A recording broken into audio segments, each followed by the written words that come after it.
বন্ধুরা, good afternoon. একটা ছোট্ট রেসিপি নিয়ে চলে এসেছি, চিকেন কষা বানাচ্ছি।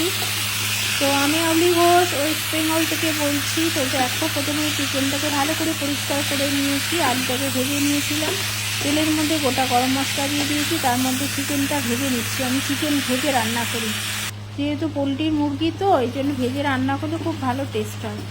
তো যাই হোক, চিকেনের মধ্যে যা যা মশলা দিতে হয়, আদা রসুন পেঁয়াজ লঙ্কা সব বাটা, টমেটো অল্প করে দিয়েছি হালকা পাতলা বানাবো বলে। তো দিয়ে নুন হলুদ সমস্ত দিয়ে আমি এখন কষাচ্ছি ভালো করে।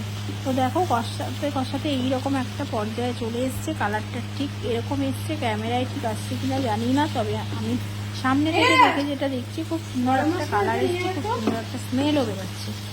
এইভাবে কষাতে থাকবো যতক্ষণ না পুরো তেলটা একদম ছেড়ে যাচ্ছে, কষিয়ে কষিয়ে একদম সুন্দর করে রান্না করে নেবো।